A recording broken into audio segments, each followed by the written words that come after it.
I think you're entitled. You're an entitled athlete a bit. Don't come in here acting like Brian Flores did anything to you that Nick Saban didn't. I think there's a level of, I'll let Nick Saban do that, but I won't let you do that. And where you get that from?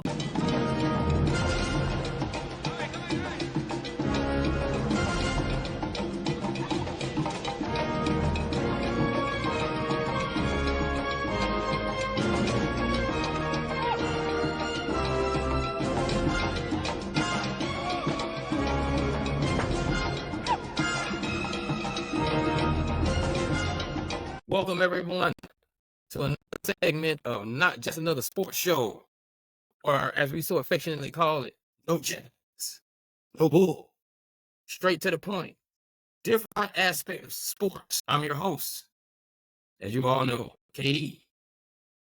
And to my right, some of you left, however you want to look at it, my main man, co-host, Tank. Tell the people hello, Tank. Hey, what's going on? Hey, how's everybody doing this evening? Y'all ready for another fun show? We got a lot of good stuff for you. Absolutely. And in this segment, we just want to know before we begin, like we always do, we want to make sure you subscribe. Hit that button at the bottom of the screen. Subscribe to No Jazz on YouTube. Check us out on Facebook at NOJASS, Not Just Another Sports Show. Make sure you hit us up at nojazzbut@gmail.com with all of your insight, questions, anything you want to tell us about what we're doing, anything you want to tell us about what we need to do. And also, make sure you check out our sponsors. That will be Light Snack for all of your delivery needs, all of your food delivery. Make sure you order your Magic City Wings from lightsnack.com. And remember, I just said Magic City Wings sake. Don't forget to lick the sauce. And also, you ladies, again, football season coming up. We're going to be cooking your man some of those Magic City Wings that you ordered. You know, making him a fresh brew while he's checking out his parlays and watching all his favorite teams. You know, he might be standing in front of the screen. Make sure you have on some of that quick visits. Lingerie, not lingerie, but, you know, homeware for all of your fashionable needs. This is around the house, you know, in your nice, you know, lounge wear for halftime. So, having said all that, let's get to this show that we're about to get to. We want to start out by speaking on, we had a little intro joke that actually ended up being a coincidence in regards to the track. Young track, you know, female. I think he's 16 years old. Actually, won him a gold medal and had to go back to school. Quincy Wilson. Shout out to Quincy Wilson on what he did in the Olympics in 2020. And Quincy, just to give you some brief, coincidentally, Quincy might, this time he ran in the relays in order to win his gold medal. But his next time, because he did state that he may try to run in the next, what was it, Tank 3 Olympics? Next 4 Olympics. Next four Olympics. So counting every 4 years, you know, barring anything happening, and then you have to go in there early. You know, we're talking about 2028, 2032, 2036, and then in 2040. So that's about 16 years. And he's still like 32. You're 30 years old. 32, yeah. And so that's still prime because I believe the joke or pun that we were speaking on was Quincy Wise, whom I believe was around 32 or so years old, you know, peaking between 28 and 32, who was a 400 meter runner. And he actually won the gold. So, you know, Quincy Wilson may be competing on his own.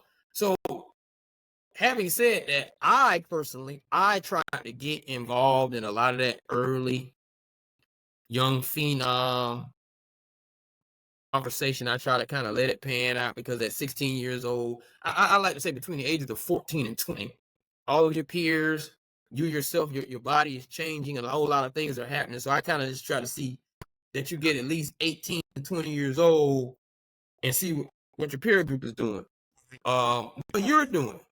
How did that change, you know, from here to there? Because I remember 4 years ago, we were thinking Arian Nike who actually, competed well, made it to Paris, but we just felt like he would be pushing Noah, and not that far in the back. So you can kind of see that I'm just not premature about that. But what do you think about the next 4 Olympics for Quincy Wilson, or even the next one? With him being phenom, how does it look? Tank?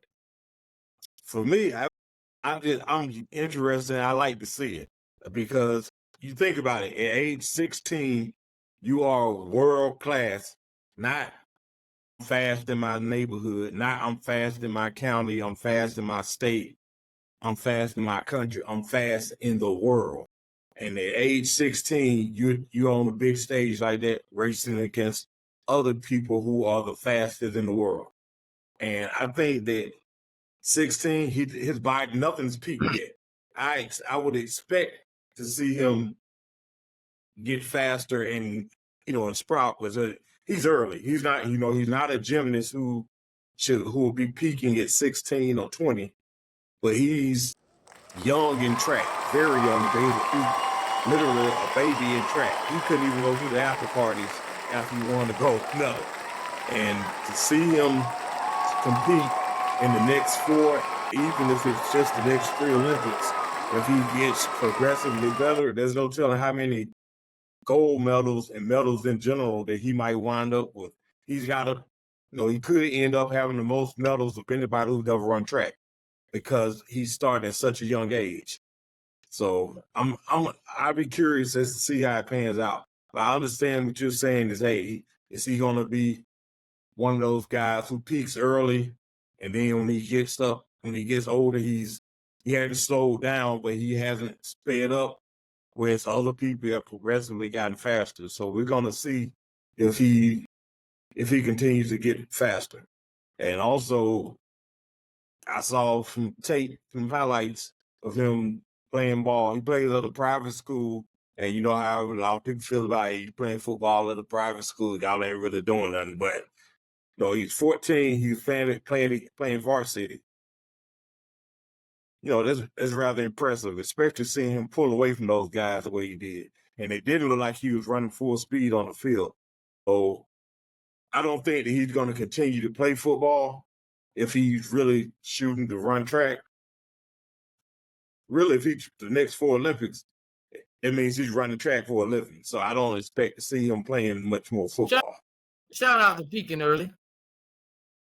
And not peaking early, but always 16 years old, world class. Shout out to that. I definitely want to get that shout out. Now my thing with that is, like I said, I personally try not to get involved in that until you let it develop, because there's just other kids. Yeah. You see it all the time in these AAU leagues, and I'm not going to try to sport jump too much, but you see it all the time in these AAU leagues. This kid was the 8th grade, 9th grade, number 1. By the time they graduate, that kid number 50. Yeah. Because everybody else. Yeah. There's a name I like to bring up, Right. Freddie Adu. Freddie Adu was just this phenom at 16. 14. 14. Yeah. Got out there with grown men by the time he was like 15, 16, and it got to him. Wore him down, and he didn't become, the LeBron of soccer, per se, So we thought we had another Pele. because boy, he was way ahead of Pele at his age. But we didn't have footage of Pele like that to know, what to do. But I understand the side of marketing, and you have to pace yourself where it pertains to that. But I do like the fact that it's possible, because that's really what you want. You want to have an Olympic team groomed, because you want to have a swimmer, gymnast, track guy that's already young and developing. So prime, we already know what we have, and I know there are these people who have those times. They just come in, and then they're this 1 or 2 year thing that happened, and you got to let them do what they do. But also, I saw the film, I saw the footage, and I bring up Area 92. Just the next Olympics, it doesn't pan out. and this is not me wishing anything bad on young Mr. Wilson, but his drop down is still probably NFL. You know what I mean? Like Yeah. what him and Arian know is what made them give them superstar. They're not at the ages where the NFL often say, "Hey man, Noah Lyles is talking about his job. How would you like to be a superstar? Look at this money compared to this money." And if a step is off in world class and you still NFL wide receiver 4-1, 4-2, why not be coerced in training a little lighter? Like nothing against any other country, but you don't live in Jamaica. You grew up playing American sports. We're diverse. We're not a one sport country. We don't mind you concentrating, but we have too many athletes that in high school said, wait a minute, so such and such that just got paid $180 million a year in Major League Baseball was the quarterback for the wide receiver that's playing in the NFL now? He's a star player. So this is America. So we're talking about there's a window of development and mentally seeing which sport you like best, that can happen.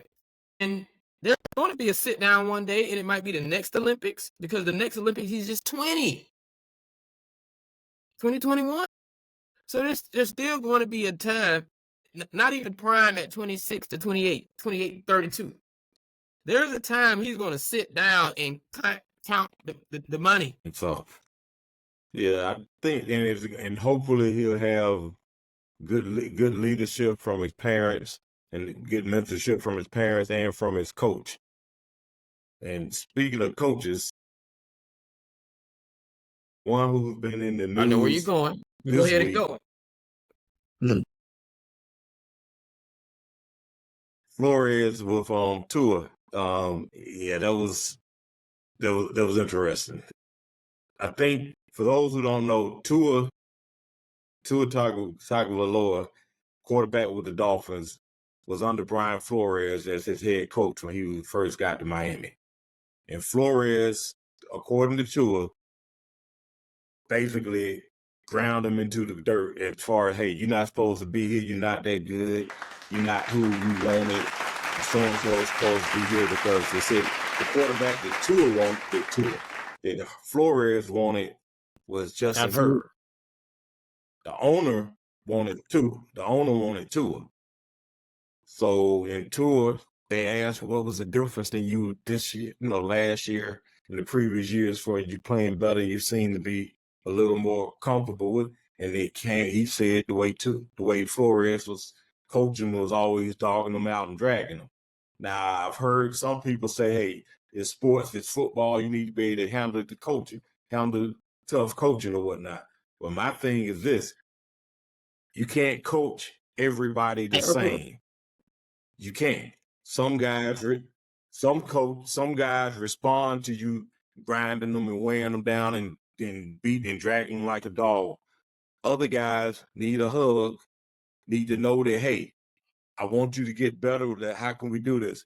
And some people say, oh, that's just being soft, or that's the new generation. But there's a Hall of Fame coach and a Hall of Fame offensive lineman who are two of the best ever to do it: Art Shell and John Madden.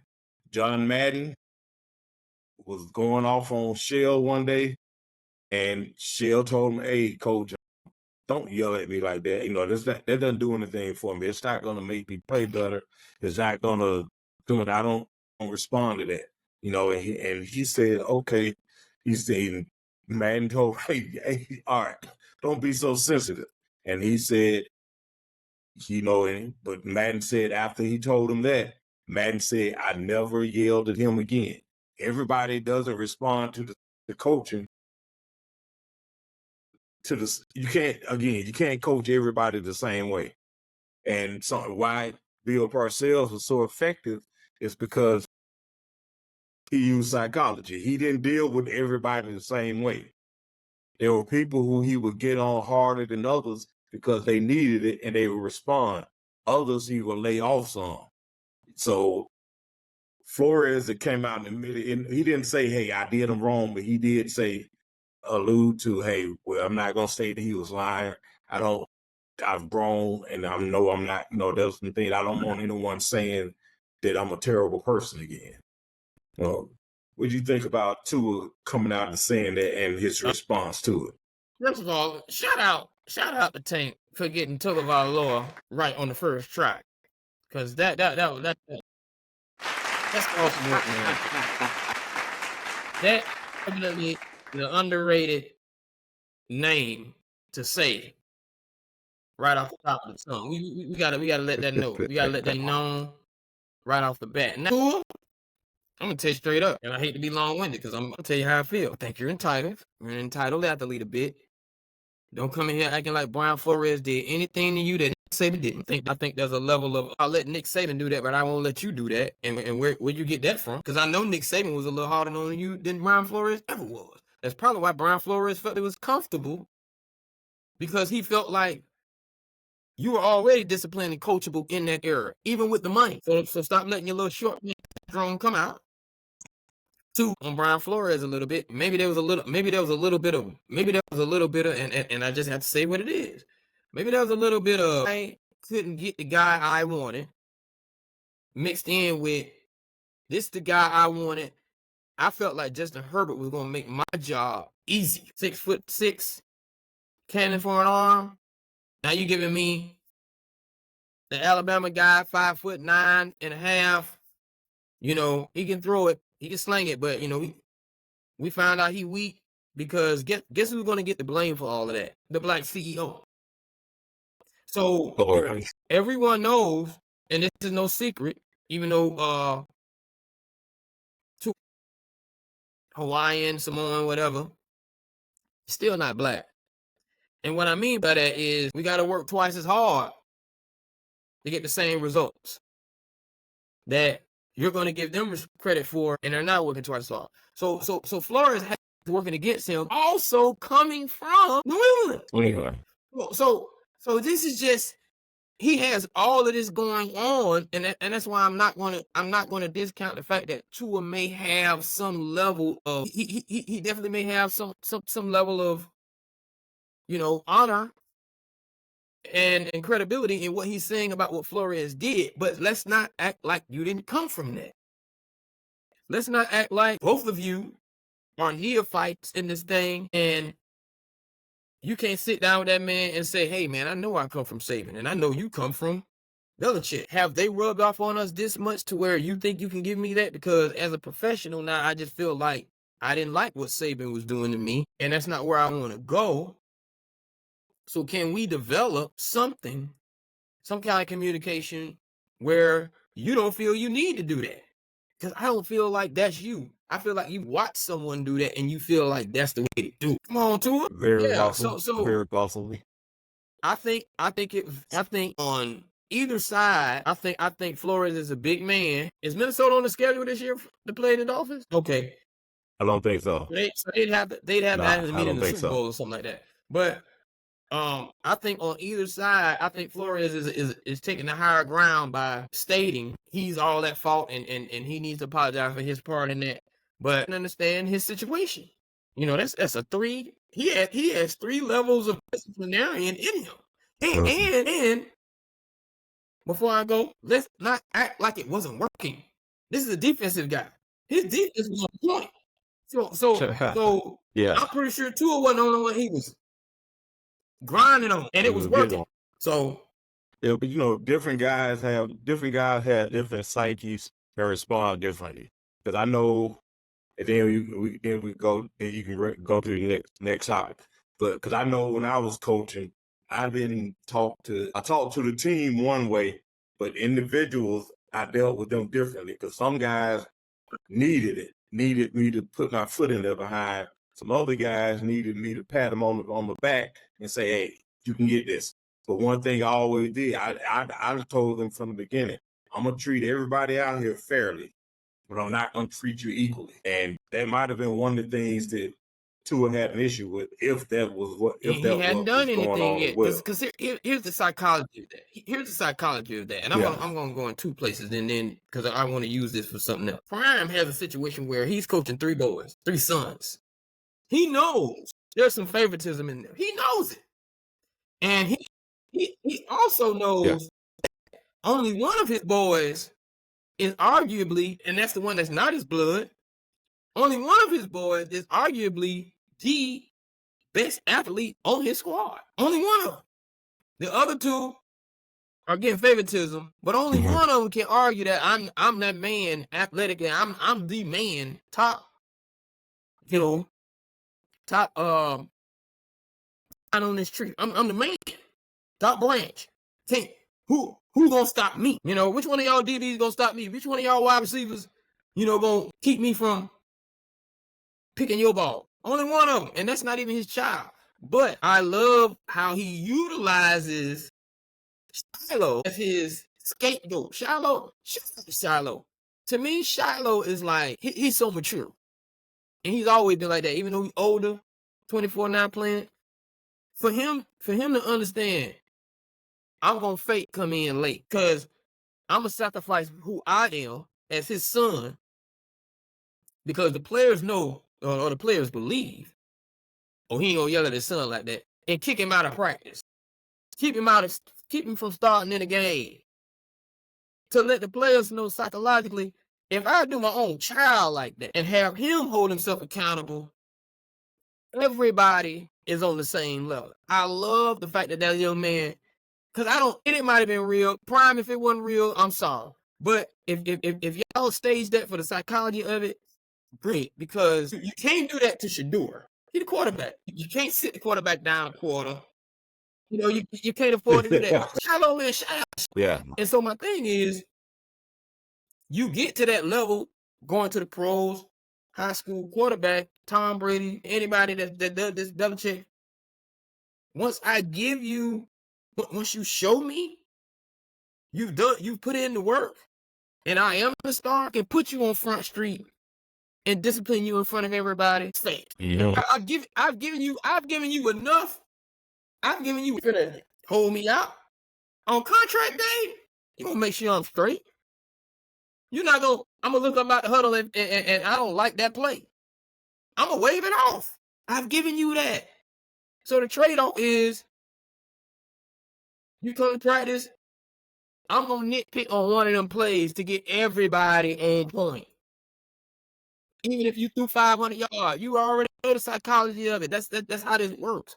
Tua, you didn't even get yourself to that level with Flores to be asking for that type of treatment. It's give and take. And with that being said, we're talking about a situation when a quarterback was young. So let's talk about the current quarterbacks that are young who have to go through that now. And the first one I want to talk about is the one that's been named the starter. Bo Nix, starter in Denver. I believe, gamesmanship standpoint, what it is. But you're already a name in that area because you went to Oregon.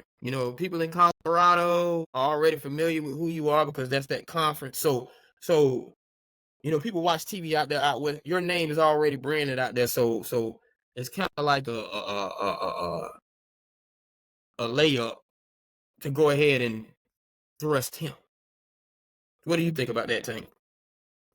Into the starting position. Yeah. I mean, who else does they have on the roster at quarterback? I mean, what veteran? I think for some reason Trevor Simeon's on the roster again. It's on another roster. I'm trying to remember who the other quarterback. They don't have any real competition for Nix. They basically cherry picked it and said, well, if you're not garbage, you're gonna start because we don't have anybody. We got veterans who really can't play and who are second and third stringers. So you got 60 starts in college, more than anybody else has ever. I mean, what is he, about 30 now? I mean, he played a lot. Yeah, he played a lot of games. That's another already, part of it. So I didn't mean to cut you off, but he need him and Penix Jr. age-wise need to want to kind of get in there. Yeah, and this is Sean Payton has done better with quarterbacks that he got a chance to mold who weren't really established yet. As far as he did it with Breeze. Breeze had a couple of years in San Diego, and then they signed him. Jameis had rough times in Tampa. He got to New, and when he did have to start, he played well. He didn't look like the same Jameis that we've been seeing all those years. He molded him because it was someone who needed something. Now you got Knicks who's coming in, doesn't know the NFL landscape, and now I can mold this guy the way I want. His problem with Russell Wilson last year, Russell had already gone to 2 Super Bowls. He won one. He already been the big man on campus.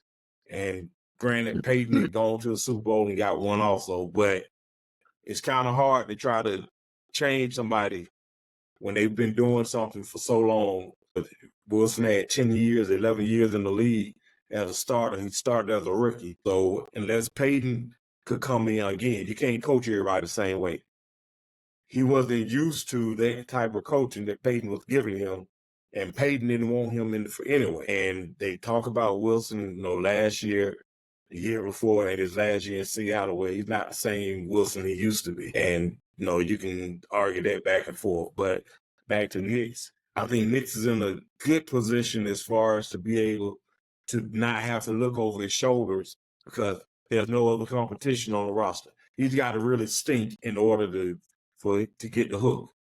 So Peyton is married to Knicks for the foreseeable future, and Knicks is going to probably be there longer than Peyton because it's a lot easier to blow the coach out than it is a first round quarterback. And if he turns out to be another Paxton Lynch. And let's look at this too.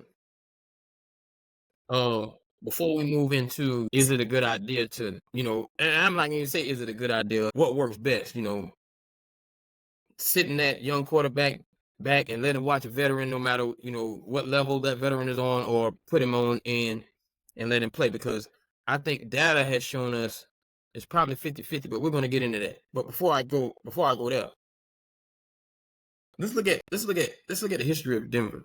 And I'm going to use Sean Payton because you brought up a valid point with Drew Brees.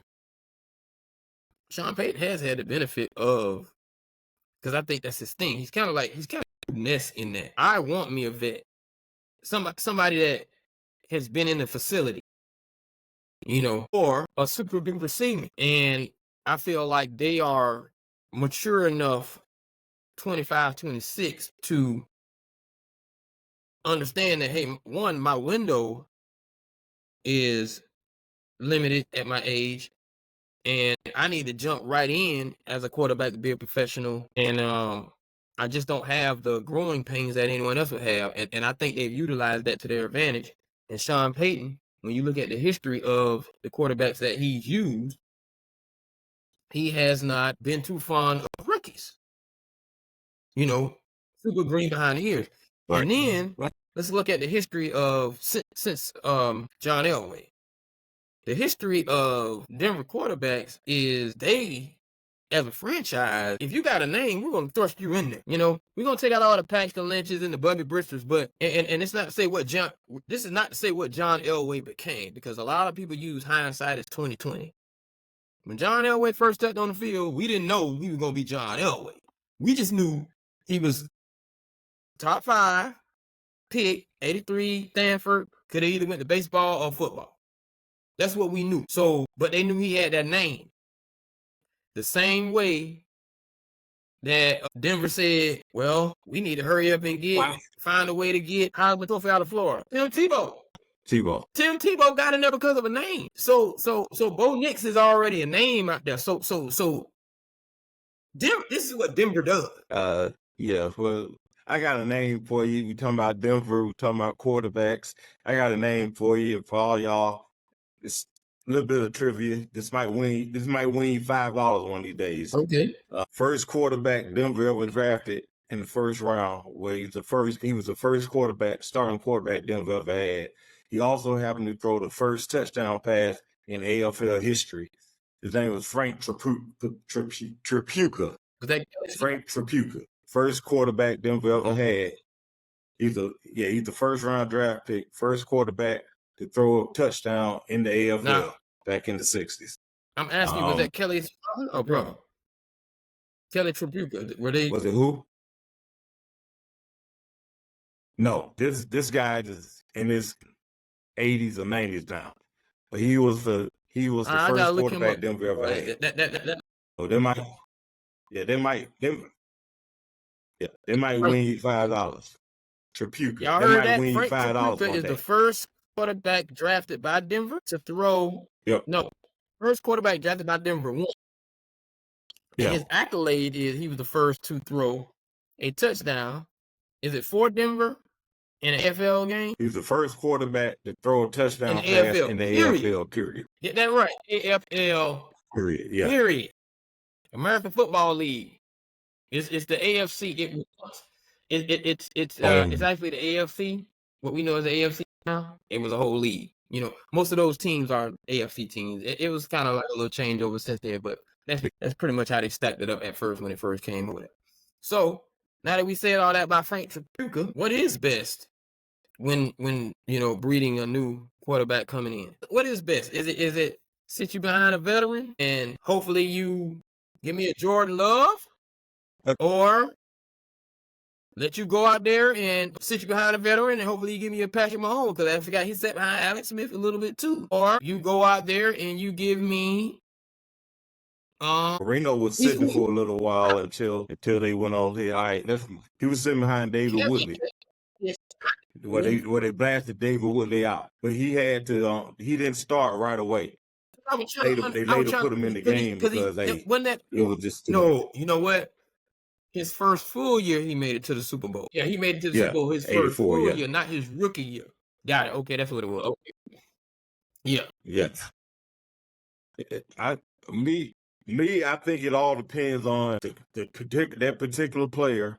It also depends on what you have around him. Because generally, if you're picking a quarterback in the first round up high, it's probably best to sit him just to keep him from getting killed. Because if you're picking in the top 5, more than likely your offensive line and everything else sucks, and your quarterback can get in and take a beating. That's what happened to Derek Carr. Right. Derek Carr. He took a beating in Houston because there was nothing there. And by the time they started to get some things that was ready to ship him out of there, and he was shell-shocked. He was gunshot. Same thing happened with Jeff George in Indianapolis. He took a beating till they traded him to Atlanta. So if your quarterback has had an intestinal fortitude, he also has to have something to work with. Me, I don't. Indianapolis, Stanford. That was Elway, but Elway, you broke up. Man, from Stanford. The only one I can think of, Logan. Wolverine. You know what I'm talking about. Hold on, you keep going. Trying to think too. Yeah. Okay. Yeah, but again, it depends on. For me, it depends on the quarterback himself and also the talent around him, particularly his offensive line, because you don't want to get your investment beat up. My thing is this: if you got a first round pick as a quarterback, you don't take your Ferrari or your Lamborghini and park it under a tree. You put it in a garage. The garage is your offensive line. If you don't have offensive linemen, you don't need to throw them out there. Wait, they didn't have nothing else. They had no choice. Cam didn't sit long. Yeah. I just think that it varies. I don't have a problem really with sitting a quarterback for at least a year to let him get acclimated to the pro game, not just what he's going to be doing on the field, but also off the field. You think about it, most of these guys, if you come in, you get drafted, you come in, you haven't paid bills before, you haven't paid rent, you haven't had to do any of that stuff. You're on your own now. So being a rookie is not just what you have to do on the field, your job, but it's also taking care of all those things off the field. A lot of these guys have never even had a checking account. They don't even know how or where to cash a check or a bank account or anything. So you got to get acclimated to being an adult on your own. It's different for them because of the type of money they're making as opposed to us common folk who get our job and we've been talked to about doing these things. So I think that the level of maturity physically and mentally and emotionally also has a lot to do with it, as well as the talent they possess and the talent that's on the team. And you also, but what's hurting now is salaries and the rookie cap. Owners saying, "Hey, I drafted him in the first round. We got him for 4 years, possibly 5.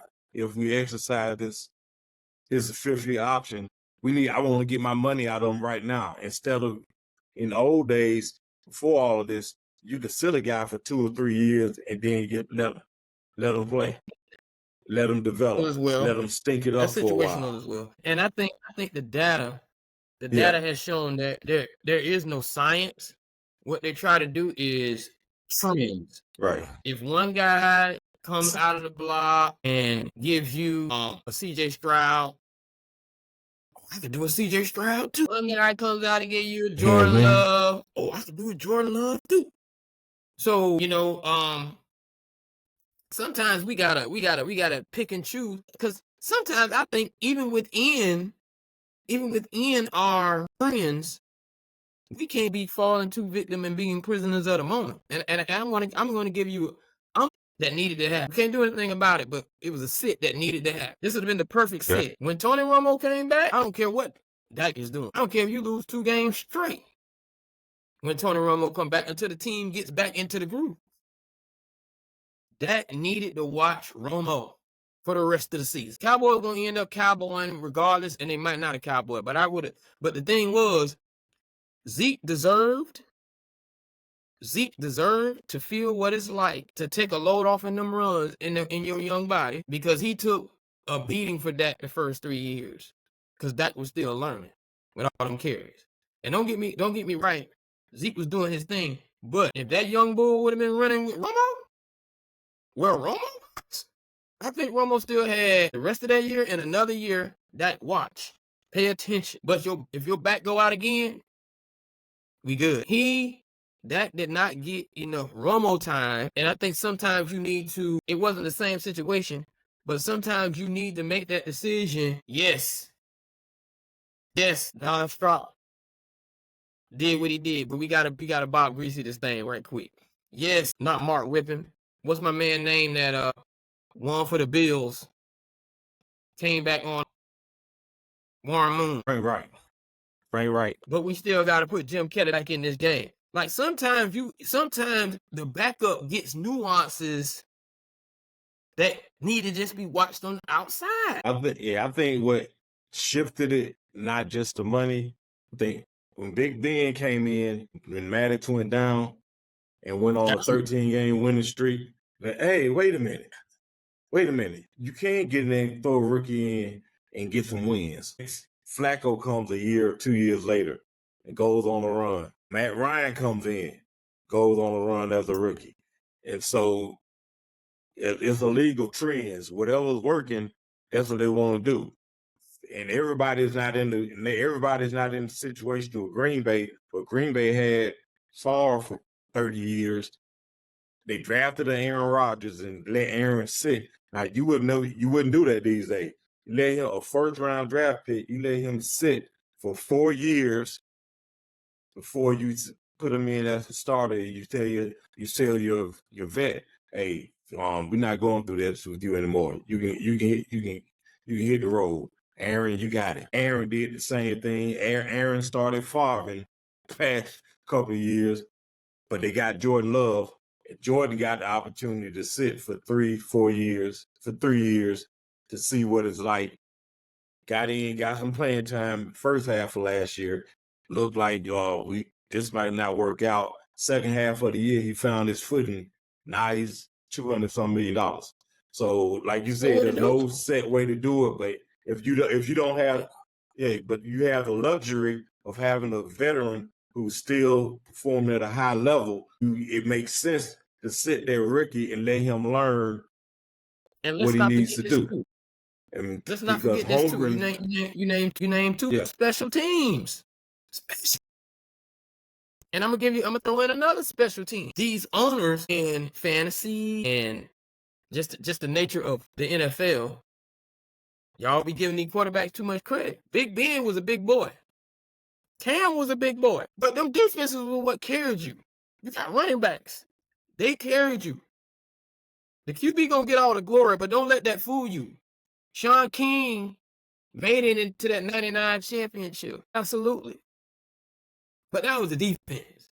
Because you got out there in 2000 and stunk up the place. And then get back in there with that defense till 2002. You took it from Trent Dilfer, who understood, I'm going to play the back. I don't even want to do all the interviews because I know it's a defense. And got in there in 2000 and ran game on the league and got him a ring with the Ravens, who were just on a mission. So stop fooling yourself and kidding yourself with these quarterbacks who are, I should say, taking advantage. Like that next year in our draft, that next year, when you think you're going to start that, and it's the future, guess what?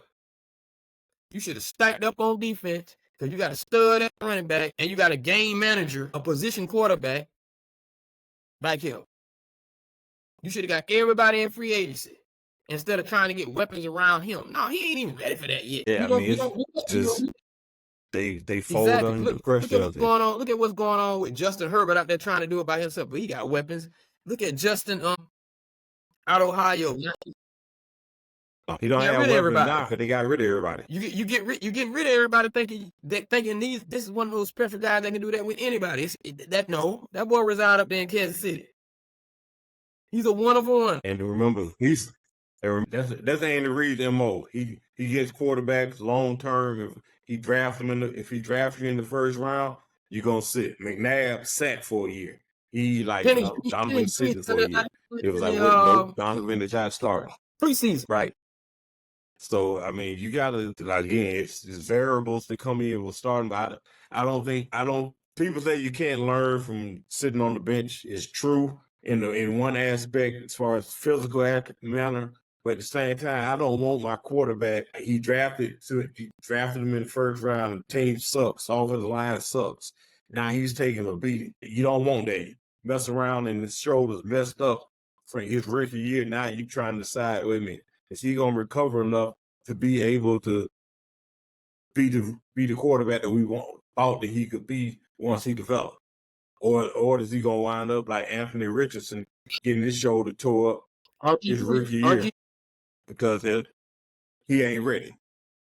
Yeah. I mean, it's so if your team isn't ready, if you aren't fortunate enough to have a team that's somewhat ready to compete or it's gonna be scrappy, I would say sit him.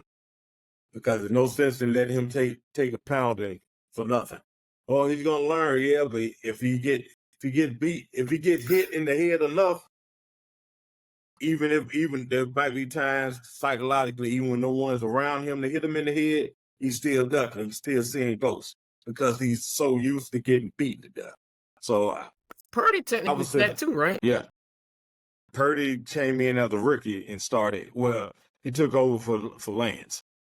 Lance and Garoppolo. He took over for Garoppolo. Right, you're not day one starter. Like that. Yeah. No, exactly. No, he wasn't. So we have to be very careful because it's no exact science. A lot of people are using trends, and the worst thing of all, a lot of teams are fans rush these QBs in. Why did you draft him if you're not going to play him? I don't need Bob on the couch telling me how to play my quarterback. So a lot of people need to remember, man, playing QB in the NFL, it's a different world. And speaking of a different world, definitely. Tank, once you hit the refresh button for me, man, I got a question. Ding, ding, ding, ding. I read somewhere that a different world is recycling? What is it? It's not quite a reboot. It's not.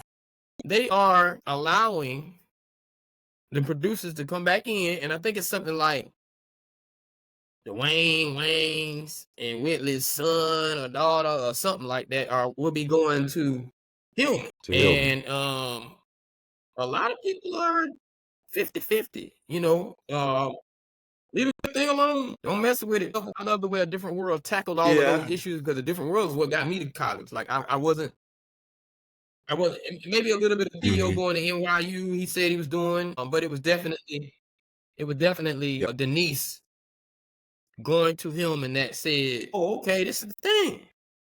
that got me filling out applications and doing all that stuff. But as far as the television show is concerned, I see them try to reboot these movies, but can it work? I have well, you might have seen I posted on Facebook how I thought they should do it, but I don't think that.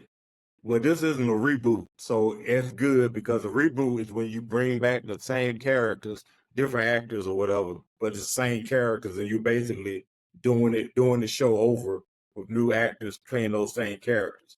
This is like there's a pickup of their youngest child coming to Hillman and joining with his youngest child. So theoretically, it's not it's not a reboot. It's just picking up Right. 30 something years later. Hey, this is their child. Hell, So college too. this can be different. Yeah. So this can be different, no pun intended. Right. So it's got a way to make its own lane because you couldn't really reboot it, I don't think, because these kids today, they don't know about a different world. These college students, I know they did a HBCU tour earlier this year with cast of a different world. But these kids, they weren't even born when a different world went off. These kids weren't. I don't know. I don't believe that too many of them are watching it in syndication on TV1. Just like I don't believe too many of these kids are watching the Cosby Show on TV1. Because yeah, that's sad about the Cosby Show. I don't think enrollment in college is down, but is the audience just not there anymore? The engaging. The audience, it'll be a different. Yeah, it'll be a different type of audience, and really to try to reach these kids today, you will have to do something different. Again, no pun intended. Different from a different world, because a different world was wholesome. A different world was actually teaching and trying to do some things. Now you have to. The music, everything, the music, the artists, everything. A different world taught you things about culture as well. That's not really. Yeah, but now what you gonna do? You gonna bring Sexy Red out? You gonna bring Ice Spice on to do it? It's gonna be completely different, and it's not gonna have the same type of impact as a different world did in this originally. You can't, because that type of sitcom, and if they're gonna do this as a sitcom or if they're gonna do it as a dramedy, but that type of sitcom from the 80s and early 90s doesn't really go over these days. Right. It's They had different. They had episodes that were dramedy, but yeah, it was definitely a sitcom laugh track. I think my question too is maybe we need to see a season or two or something of Wayne and Whitley at home, because the one thing that did help was Chandra introduced us to college coming home from college. We knew Chandra was at Princeton. Yeah. Denise was looking at Chandra, knowing I'm the oldest one in the house, but I gotta be going to school soon. Theo understanding that I'll be going to school soon. I'm following route. And you know why? Because my granddaddy, my daddy, my other granddaddy, his wife all have these stories. So it's embedded so remember, as viewers, I think you might have been with Theo, we might have been with Vanessa. We might have with Theo. I think I was with Vanessa. I was crushing on Denise, but I wasn't as old as Denise. I wasn't quite. I had Theo's teenage situations a couple years later, but I think I was more with Vanessa. I know I was older than Rudy. But my thing is, when Denise went to college, we went too. So yeah, do you just start out day one on campus? I think you need to introduce Dwayne and Whitley, give a little backstory, show them moving back from Japan to coming back to Hillman. For why they're coming back to Virginia, we don't know. And it can't just be because this is where our daughters want us to go. And I think you need to have those other characters, major and minor characters, showing up. And I would center it all around them donating or them dedicating a plaque at the pit to miss the games because he Right, did right. in real life. He did do that, and those characters that were there, major and minor, even Selma, who went off the war. We don't know if he died or not. All these characters, Sinbad either do a Zoom or if he's able to actually show up, say, hey, this is what I'm doing at the rec center now. I came to the director of all the rec centers in Philadelphia, because that's why he left in the first place on the show, because he went to run the rec center, Phillips Right. Weekly Rec Right. Center in Philadelphia. But, introduce those characters, those of us who grew up watching it will be like, oh, okay, and it's kind of wrapping up the show and introducing their child That to solo, the audience that's going to exactly. be You have to watching. like Yeah. one that's working. One that's working is Bel Air. If Bel Yeah, I Air is think Bel Air is Bel Air is a not necessarily a reboot, but it's a reimagining, meaning they have the same characters, but they made this darker. They made it more of a drama, and it still has the same comedic lines at times, but you're looking at a drama because there's certain things Carlson will say, and it shows they're still the same characters, but they're showing a little deeper levels to them. Things that making it more, I guess, remember, more realistic in some ways. only reason we had Will going to Philadelphia in the comedy was the intro. Basically, like a whole 3 episodes, even into a season, even into what they're doing currently of the power structure of Uncle Phil, get him out of real trouble. Like that's real deal. And Yeah. excuse me for anyone that doesn't watch the show. The lingering aspects of what was going on back home. More of his mother, for whom we didn't see probably year 4, year 3, maybe 2, saw by. But year 1, you're handling a nuisance in Philadelphia because you want that to end. Episodes that you're familiar with of his friend coming had already happened.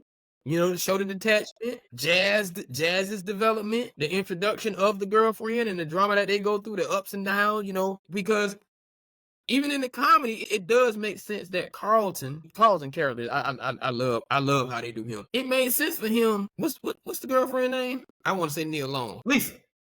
It made sense for him to be crushing on Lisa like that. Yeah. And my cousin come along and sweep off her feet.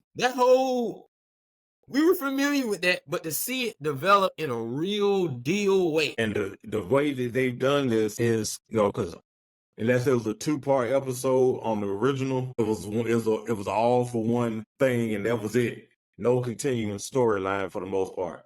This one is continuing storyline the whole way. So we're actually going through their lives, and seeing it in real time, not just, okay, here's a new episode, and it ain't got nothing to do with the last. Here's a new episode, it's got nothing to do with what's happening next.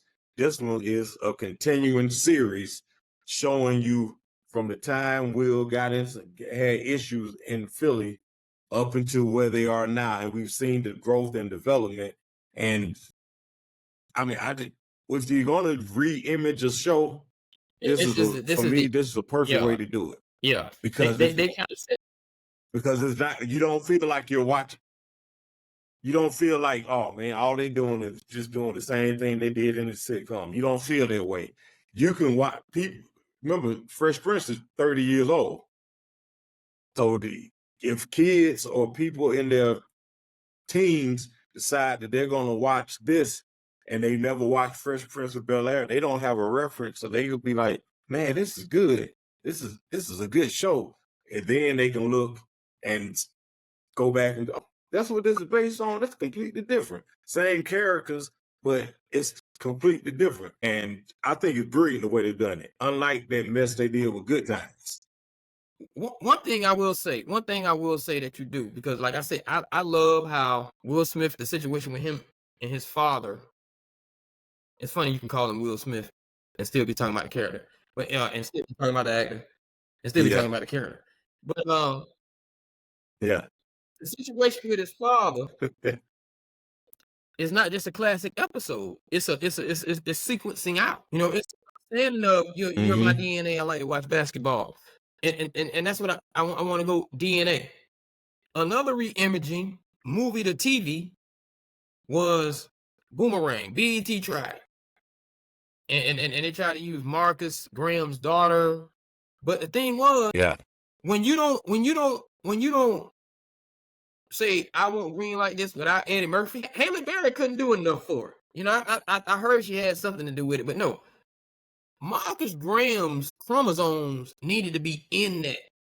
Even if you're trying to switch it to his daughter and Jacqueline's son, it needs to be intertwined in that somewhere. And I believe that's why Bel Air works. You can't make something, even if it's a re-image and it's darker, because you need somebody there to say, yeah, we're gonna put Carlton on abusing drugs, but you still can't take away from that's my mama's baby boy. My son is Carlton. You still Uncle Phil, Chocolate Uncle Phil, still is on Carlton the same way. Yeah, because I tried to get that Boomerang thing, but then I was like, okay, I had no connection to anybody in there. No, I was like, they could have just put that on as a brand new show and not made any reference to Marcus and or anybody else from the movie, and it might have worked a little better because Eddie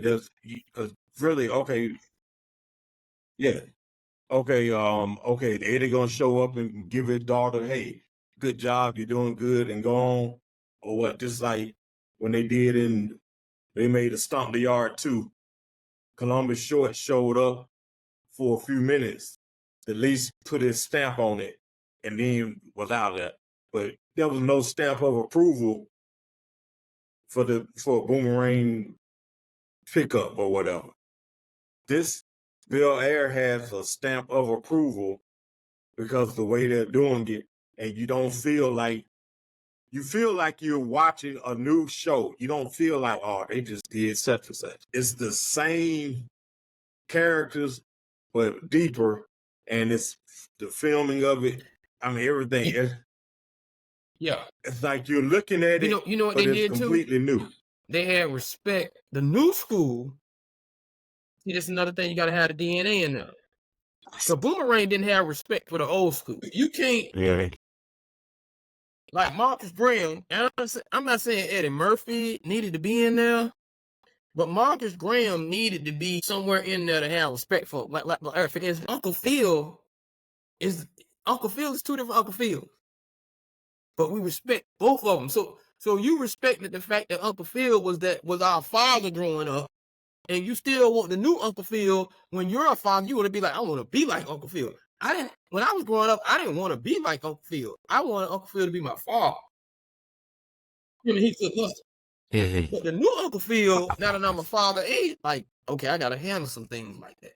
You still reach back out and grab me. Right. I love how all you took was you knew Jeffrey was a henchman in some way, form, or fashion with the old show when he pulled out the pool stick for Uncle Phil. This is my right hand man. And now they extended that right hand man to they took that one episode of a right hand man. What did he say? Jeffrey, pull out Lucille. Lucille, yeah. Every episode of Bel Air, Jeffrey got like a Lucille type of thing going on for Uncle Phil. So it's like Phil's still a career-oriented woman. Not just because I think in the original she was a college professor. So it's like, they dial. But see, I think they're going to eventually get to that because he ran for it and he didn't get it. But they dial Uncle Phil back a little bit as an attorney. They let that develop because I believe by the time we met Uncle Phil, he was already he was an attorney, wasn't he? Yeah, he became a judge. He was an attorney, yeah. Yeah, he started as an attorney. Right. So it's like they still allow us to have a piece of them. Boomerang didn't do that. So I gotta say this. What shows do you think they could do like what if they made Good Times darker? Like well, that mess they got now, they animated Good Times. Nobody likes that. See, you can't have Mad Dog like if you did Good Times like Bel Air, in that episode of Mad Dog, and you let Mad Dog develop a little bit more. You let Penny and her mama develop a little bit more. That's dark. I think a good show that they do, you got to do, if you're doing these shows, you got to do it completely different. You can't just do it the same.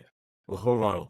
Give me a second. I got a technical difficulty. I'll be right back. Seeing as how these things happen, we have to always make sure that we'll stand. So people, just tell me what you think in regards to, these new shows coming back in the comments. Please let us know, because this is something that we like to hear from you on Hit Refresh TV about, and see if these things are indeed good for us.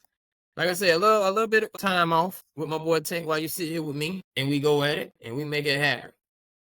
So this is our time. So yeah, I see y'all in there. Just let me know in the comments. Not in Tank is off.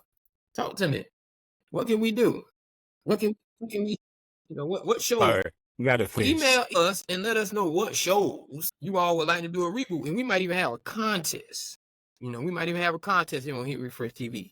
We might even have a contest, because I know we got sponsors, and they'll pay, because I believe Bel Air started out as a trailer, and it was pitched as a trailer, and then things happened and it expanded into what it is. So down here, we may even open up a contest. Top 10 shows we want to see reimaged, reimagined, rebooted, recycled, whatever you want to do, re-engineered, and then best.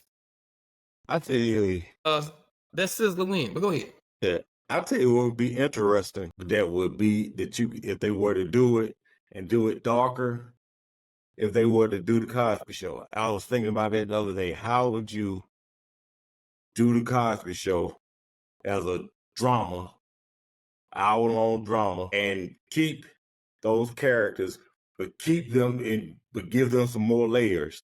I think it would be real interesting. Some people might say it's blasphemous, but I think it would be. Imagine real good. Imagine with me, if you will. Imagine with me, if you will, that first pilot episode. Remember the first pilot episode? Mm-hmm. That would be kind of dark to see Theo actually, like in this day and age, at 15, Theo could actually be some stupid, I'm gonna divorce my parents and move out, and his daddy had to go teach him life, and not from a Monopoly box, but on the street for real. Yeah. That you gonna have a girlfriend for sure, and a real actual girl get it. Like you can really have a level of prodigal son with that pilot episode alone. Like there. Yeah. You can darken that load. You can darken that load with. Of course, you would have to call it Huxtable. Or something like that, right? Right. Yeah, you would have to call it Huxtable or something like that, because Cosby not going to allow you. Might hurt you. I want to say it might be a little bit more Heathcliff as an obstetrician. I'm pretty sure in his office he was going through difficulties of explaining to new parents about what this child was gonna be. Breach of birth. You gonna do this, you gonna do that. The drama of them in his office, and how his psychology as a father, because he did it briefly in comedy sometimes, but how his psychology as a father had to transfer over into his gynecological and obstetrician world. So that can be dark. Claire in the courtroom. Yeah, have her defending. Oh my God! Some of the worst. And that was her thing, because her she's just family oriented person, and you know what? Let's keep it real. The show was unrealistic, and I'm gonna tell you why. Do you know the hours it takes to become a partner? Do you know? Definitely. Do you know, it did. And they showed it a little bit. Heathcliff was on the pager. He was always on call, because babies don't have schedules. Like babies have instant.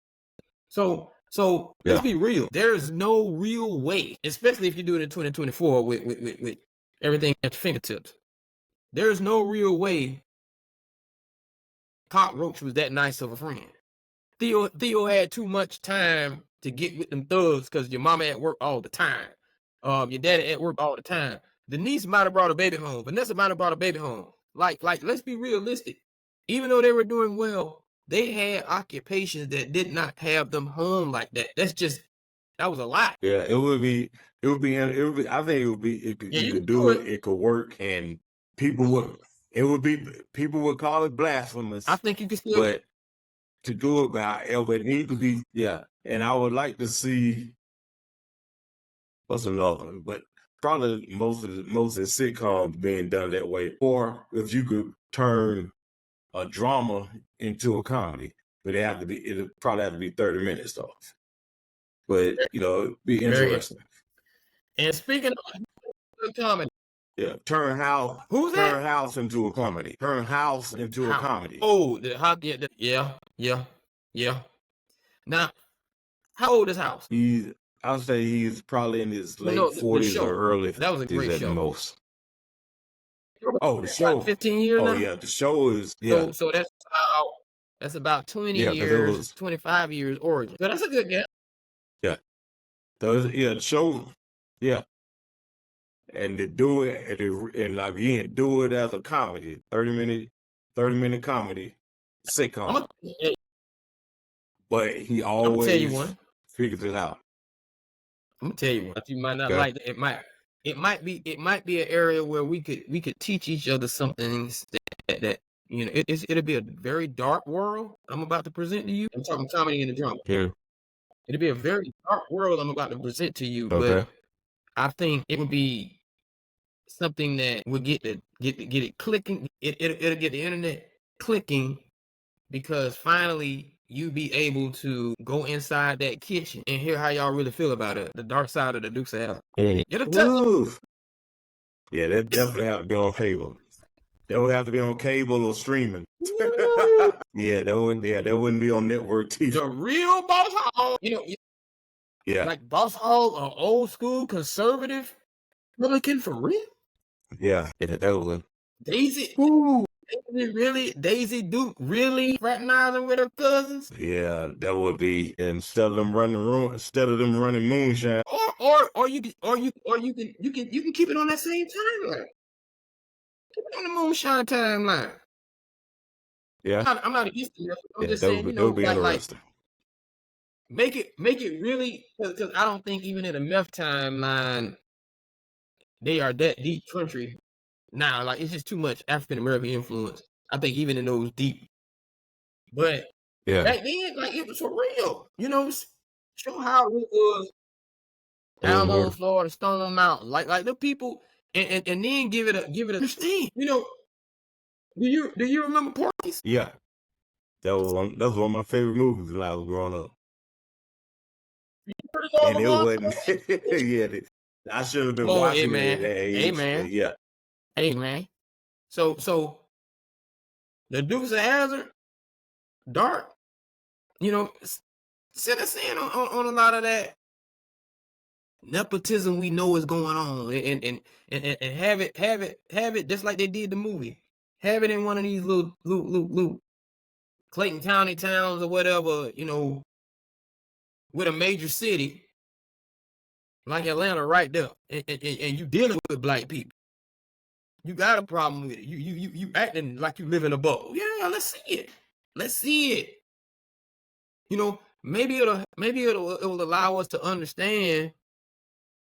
And I'm not even saying agree, but just understand this is where you coming from, because we know it's something realer than that. Like come on, man. Come on now. That would definitely be. Yeah, it has to be on cable. It have to be on cable or some streaming real service. like Wire Soprano type. You really push that button like that? Yeah. Yeah.